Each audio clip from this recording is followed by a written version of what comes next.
Oke, hari ini kita kedatangan orang yang lebih mengenal, lebih tahu tentang keamanan Bali ya. Bapak Aris Sandi dari Polda Bali. Beliau kebetulan adalah Kabid Humas Polda Bali. Selamat siang Pak. Selamat siang. Selamat siang ya. Jadi ini kan marak nih Pak, kejahatan cyber, TPPO dan sebagainya. Nah, kita memberikan reward nih ke Polda Bali bahwa kemarin itu sudah ada konvensi pers 39 dari warga negara India yang terlibat kasus tersebut. Nah, kira-kira dari Polda Bali sendiri gimana nih Pak? Ya, ya kaitan kemarin itu awalnya dari hasil pantauan kita ya di patroli cyber. Jadi kami pun ada tim tersendiri yang selama 24 jam kita melakukan patroli cyber, melihat situasi kondisi Kamtipmas di dunia maya ya. Lalu kemudian kita temukan ada semacam situs yang mengarah kepada judi online, kita telusuri, ternyata TKP-nya di Bali. Ya. Ya. Lalu kita lakukan pengecekan, lalu mengamankan yang bersangkutan ya. Yang dari 39 orang kita amankan, 35 kita tersangkakan. Sisanya itu sebagai saksi memang. Mereka mencari lokasi mungkin yang menurut mereka aman untuk melakukan aksinya. Karena kita tahu penipuan-penipuan online ini itu lintas negara, lintas batas, lintas wilayah gitu ya. Bisa dilakukan di mana saja sepanjang dia punya perangkatnya dan tersambung jaringan internet gitu. Dan bisa menjaring siapa saja. Okay. Ya, yang kejadian kemarin kebetulan memang di situs itu banyak yang terjaring warga dari India sendiri ya. Karena menggunakan transaksi bank dan mata rupiah, rupiah gitu ya. Tapi ini merupakan situs yang terbuka, siapa saja bisa ikut nimbrung di situ, ya, termasuk warga kita sendiri gitu ya. Nah ini yang kita antisipasi, yang berawal dari patroli siber itu tadi, karena kita tahu tadi saya sampaikan bahwa kejahatan dunia maya ini lintas negara, lintas wilayah, bisa menjaring siapapun juga sepanjang dia ada jaringan internet gitu. Nah Bali dijadikan tempat itu oleh mereka dengan menggunakan visa wisata ya. Mereka membungkus kegiatan dia masuk ke Bali sebagai wisatawan. Lalu kemudian memanfaatkan momen itu menjalankan aksinya gitu. Sindikat seperti itu. Apakah ada indikasi ini terkait dengan jaringan Kamboja atau yang lain kira-kira Pak? Masih kita dalami itu ya, apa dia memang menjadi satu jaringan besar atau dia berdiri sendiri-sendiri. Ini masih dalam tahap pengembangan. Yang penting sekarang kita sudah mengamankan dan kita lakukan pengembangan ya. Mudah-mudahan tidak ada korban dari pihak kita. Namun bagaimanapun ceritanya, Bali sudah dijadikan tempat mereka untuk melakukan aksinya gitu. Dan aksi ini melanggar aturan hukum positif yang berlaku di negara kita. Siapapun yang masuk ke negara kita itu tunduk kepada aturan hukum yang berlaku, termasuk di Bali ya. Karena sasaran empuk ya Bali ini. Ya, karena kan di Bali ini kan banyak wisatawan dari mana-mana ya, seluruh dunia ya. Kebetulan juga wisatawan dari India pun juga cukup banyak di sini, sehingga mungkin ini dilihatnya sebagai sebuah peluang mereka untuk melakukan aksinya gitu. Iya. Nah dari Polda Bali sendiri dalam pencegahan keamanan itu gimana untuk Bali, kan harus siap nih dengan kapasitas anggota Polda Bali yang mungkin yang perlu ditambah lagi atau gimana nih Pak? Sebenarnya gini ya, kejahatan itu bisa terjadi apabila ada kesempatan kan itu ya. Betul. Kesempatan itu tuh bisa tercipta ketika ada peluang, ruang gitu. Peluang ini bisa dalam bentuk misalnya anomali aturan, ketika ada aturan untuk mengatur itu, atau kondisi masyarakat lingkungan yang memungkinkan itu terjadi. Jadi banyak faktor yang menyebabkan itu, sehingga pekerjaan polisi sebenarnya tidak kemudian bisa dikerjakan sendiri oleh Polri, namun seluruh stakeholders, seluruh instansi, bahkan seluruh masyarakat itu diharapkan peran sertanya untuk kita menangkal adanya kejahatan-kejahatan, utamanya kejahatan siber semacam ini di wilayah Bali gitu ya. Banyak yang berperan, yang punya kepentingan di dalam itu. Misalnya yang membatasi akses internet gitu kan, kemudian membatasi akses atau mengidentifikasi betul orang-orang yang masuk ke Bali ini siapa saja, dengan kategori apa saja. Nah itu kan ranahnya kan ada di instansi di luar Polri ya. Nah, Polri ini bekerja berkaitan dengan pemeliharaan Kamtipmas sesuai dengan tugas pokok. Kemudian salah satunya penegakan hukum ketika ada aturan hukum yang dilanggar. Nah, kemudian sebagai pengayom, pelindung, pelayan masyarakat itu tugas pokok Polri. Nah, salah satu pelaksanaan tugas pokok itu dengan pendekatan yang namanya preventif, dan represif ya, atau penegakan hukum. Nah, patroli ini salah satu kegiatan kepolisian yang sifatnya preventif. Ya, kita mencegah terjadinya kejahatan atau memutus adanya kesempatan dan niat orang sehingga melakukan kejahatan. Baik itu patroli secara nyata di lapangan maupun di dunia maya gitu. Khususnya dunia maya ya memang kita 24 jam sepanjang jaringan internet masih bermain di situ ada peluang, sehingga ini yang kita lakukan.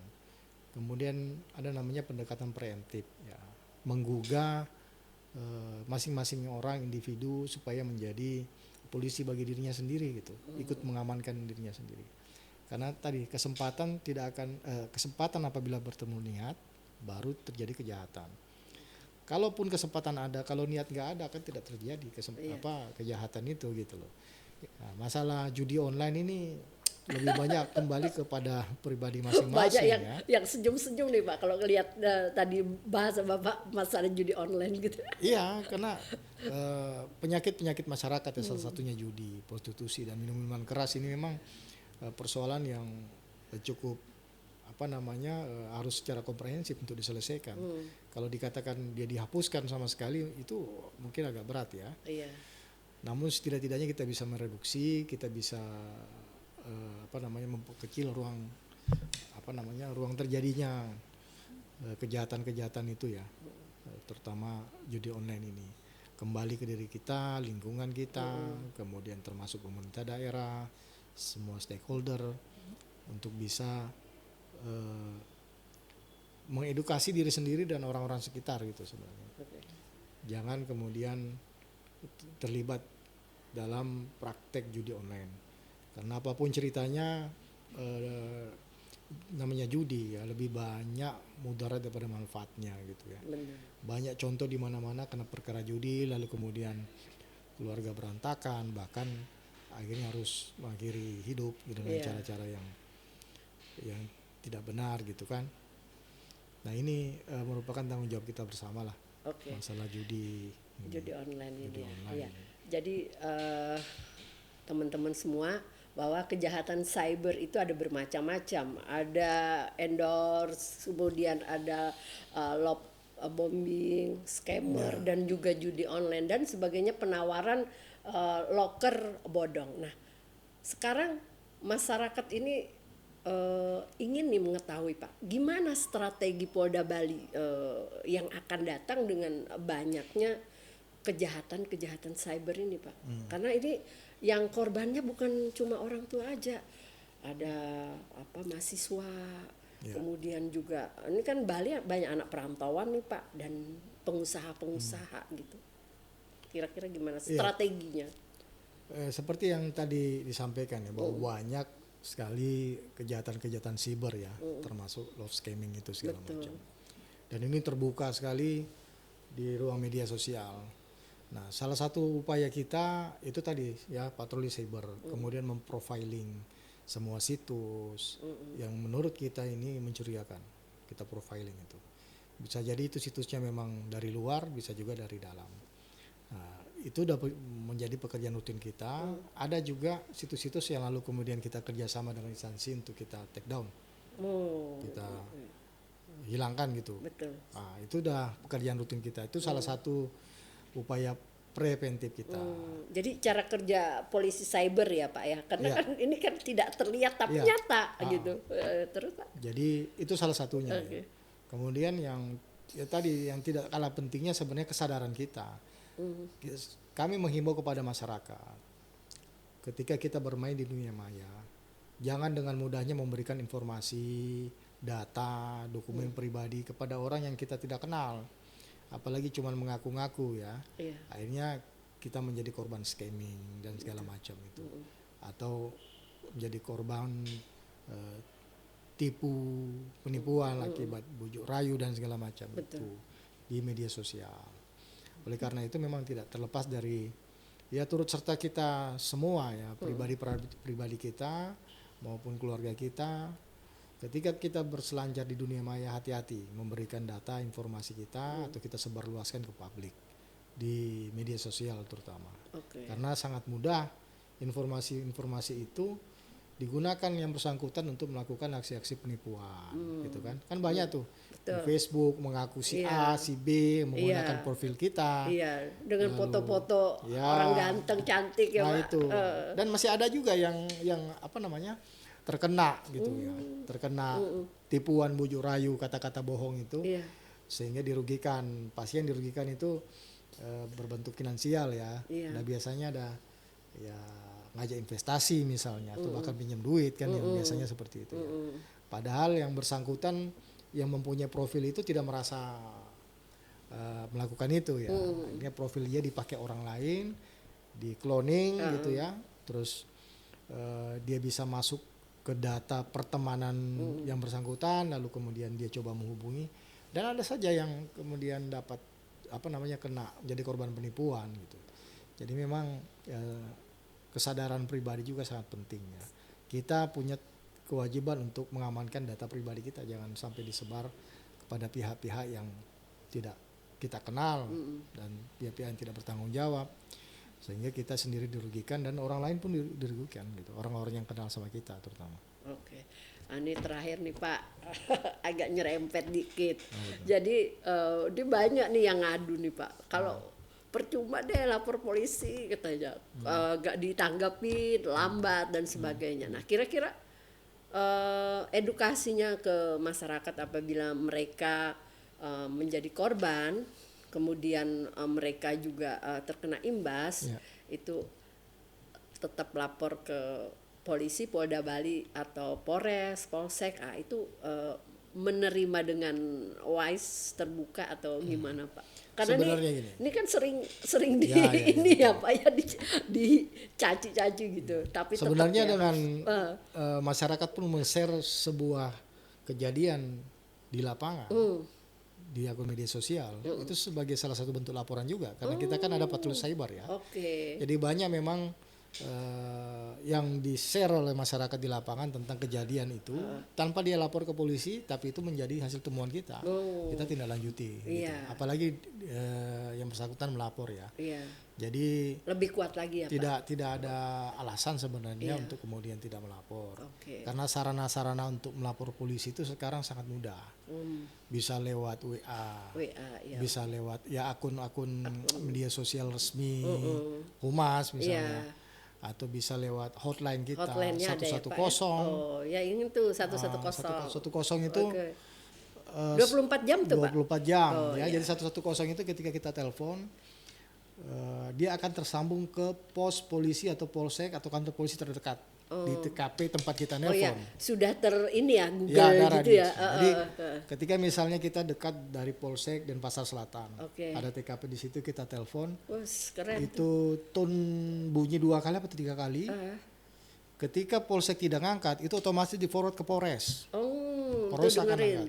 Polres nggak ngangkat di Polda dan begitu seterusnya. Jadi pasti akan terangkat itu telepon 110 itu. 110. Tapi perlu diketahui juga bahwa ketika kita mendapatkan telepon di aplikasi 110 ini juga kita tahu yang menelpon siapa. Sudah terdetek siapa yang melapor ya. Atau laporan palsu? Ya terdetek termasuk juga itu. ya? Jadi siapa penelpon itu kita bisa ketahui. Oh, si iya. nelpon ini namanya ini, NIK-nya sekian, alamatnya sih segala macam. Sehingga informasi itu pun juga bisa dipertanggungjawabkan dan juga mempermudah kita kalau memang kita tindak lanjuti yang bersangkutan sebagai saksi dan segala macam. Oke. Bisa juga melalui akun media sosial ya, Humas kan punya tuh ya. Iya. Facebook, punya Instagram, begitu juga dengan Polres jajaran. Mereka punya sarana-sarana kanal-kanal kedinasan di media sosial. Di situ tempat kita untuk bertanya, bisa menyampaikan sesuatu atau bahkan melaporkan apapun gitu. Iya. Sama dengan kita punya aplikasi namanya Super App. Super App itu aplikasi yang isinya pelayanan Polri di dalamnya. Termasuk ada pengaduan, ada pelayanan SIM online, SKCK online. Itu apa kapasitas wilayahnya Polda Itu- Bali aja atau? Itu seluruh Indonesia. Seluruh Indonesia, Jadi ya? kita punya satu aplikasi namanya Super App. Oh, Super Nanti App. kalau teman-teman buka di Play Store maupun di apa tuh punya iPhone itu apa namanya? Nah, kita bisa download di situ ya. Iya. Di Play Store ada aplikasi Super App, silahkan diunduh lalu dilihat di dalam itu semua bentuk-bentuk pelayanan kepolisian secara online sudah tersedia. Oke. Termasuk laporan kita. ya gitu. Jadi manfaatkan itu sarana-sarana yang ada sehingga rasa-rasanya tidak ada lagi alasan atau mungkin yang membuat kita tidak bisa lapor polisi ya, karena kanalnya udah banyak, sarananya sudah banyak, tidak mesti harus selalu datang ke kantor gitu. Lewat handphone kita saja kita sudah bisa menghubungi polisi untuk melaporkan apapun juga berkaitan dengan pelayanan kepolisian. Oke, terima kasih. Jadi sahabat-sahabat Indonesia, warga Bali tadi sudah dijelaskan sejelas-jelasnya dengan Kabid Humas Polda Bali, Bapak Arisandi. Nah, itulah semoga apa yang menjadi pencerahan dari beliau tetap kita ikutin, dan kalau memang itu tidak terakulasi boleh datang ke Polda ya Pak ya. Silakan. Nah silakan. Kadu Meneti.